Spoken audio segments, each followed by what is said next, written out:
Students, মই নিয়ৰ কবিতাটোৰ এবাৰ পঢ়ি দিম, তোমালোকে ভালকৈ শুনি যাবা দেই। আৰু এইখিনি মই পঢ়ি দিম, কিন্তু মানে তোমালোকে ভালকৈ স্পেলিংবিলাক চাবা, কবিতাটো কেনেকৈ পঢ়িছোঁ চাবা, আৰু শুদ্ধকৈ পঢ়িব লাগিব দেই। এইখিনি মই তোমালোকক এবাৰ শুনাই দিছোঁ, ভালকৈ শুনি যাবা। তাৰপিছত এইখিনি নিয়ৰ কবিতাটোৰ অলপ সাৰাংশটো দি দিছে মানে এইটো কবিতাটোৰ ওপৰত। এতিয়া সেই কবিতাটো তোমালোকৰ আগত মই এতিয়া পঢ়ি শুনাম।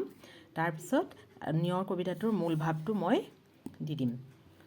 এতিয়া চোৱা, নিয়ৰ কবিতাটো কোনে লিখিছিলে? চন্দ্ৰকুমাৰ আগৰৱালা, কবি চন্দ্ৰকুমাৰ আগৰৱালা। মুকুতা মণিটি পাহিত জিলিকে, ফটিক পানীত ধোৱা, নিশাৰ তৰা এটি সৰিহে আছে, সৰগত টোপনি যোৱা। নিজম আকাশৰ নিচুক কথাটি হিয়াত থৈছে সাঁচি, কোন কাহানিৰ সপোন দেখিছে, কোনে হাঁহিছিল নাচি। ফুলনিত কোনে নিশা নাচিছিল, ছিগি ৰৈ গ'ল মণি, ৰংগিলীৰ ভাৱ হাঁহি নাচোনৰ ৰ'ল চিনেই কণী।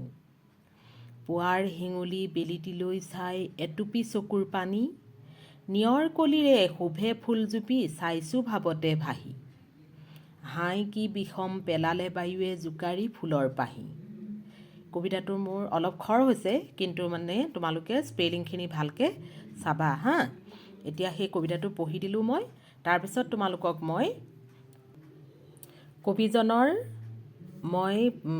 চন্দ্ৰকুমাৰ আগৰৱালাৰ বিষয়ে এতিয়া অলপ পঢ়ি দিছোঁ। চোৱা, ইয়াত লিখা আছে, জানুৱা হাতত চোৱা।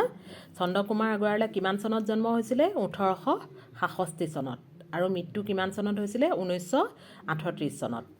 এতিয়া চোৱা, অসমীয়া সাহিত্যলৈ ৰোমান্টিক সাহিত্যৰ ঢল বোৱাই অনা কবিসকলৰ ভিতৰত চন্দ্ৰকুমাৰ আগৰৱালা অন্যতম। তেখেতৰ শ্ৰেষ্ঠ কবিতা পুথি হ'ল প্ৰতিমা। তেখেতৰ শ্ৰেষ্ঠ কবিতা পুথি কি বুলি কৈছে? প্ৰতিমা। সেইবাবে তেখেতক প্ৰতিমাৰ খনিকৰ বোলা হয়। তেওঁক প্ৰতিমাৰ খনিকৰ বোলে। তেখেতৰ কবিতা পুথিসমূহ হ'ল প্ৰতিমা, বীণ বৈৰাগী, চন্দামৃত আদি। তেখেত জোনাকী কাকতৰো সম্পাদক আছিল। 1938 চনত তেখেতৰ দেহাৱসান ঘটে, তাৰমানে মৃত্যু ঘটে। 1938 চনত তেখেতৰ মৃত্যু ঘটে। লক্ষ্মীনাথ বেজবৰুৱা নামটো শুনিছা নিশ্চয়। চন্দ্ৰকুমাৰ আগৰৱালা, তেওঁৰ নামটো শুনিছা। আৰু হেমচন্দ্ৰ গোস্বামী। তেখেত লক্ষ্মীনাথ বেজবৰুৱা, চন্দ্ৰকুমাৰ আগৰৱালা, হেমচন্দ্ৰ গোস্বামী, এই তিনিওজনকে সেই সময়ত অসমীয়া সাহিত্যৰ চৰ্চা কৰাসকলে কি বুলি কয়? জোনাকী ত্ৰিমূৰ্তি বুলি কোৱা হৈছিল। এই ত্ৰিমূৰ্তিৰ অৱদান সৰ্বজন সমাদিত। ত্ৰিমূৰ্তি মানে কি? তিনিটা মূৰ্তি, তিনিজন মূৰ্তি আছিলে। তিনিজন কোন কোন? লক্ষ্মীনাথ বেজবৰুৱা, চন্দ্ৰকুমাৰ আগৰৱালা আৰু হেমচন্দ্ৰ গোস্বামী। এই ভালকৈ চাবা, এইটো কবিজনৰ পৰিচয়টোও ভালকৈ চাবা, আৰু লগতে এইটো পাঠটোত থকা এইটো কবিতাটোও ভালকৈ চাবা। পাৰিলে মুখস্থ কৰিলে ভাল হয়, মুখস্থ কৰি পেলাবা, চাবা হা।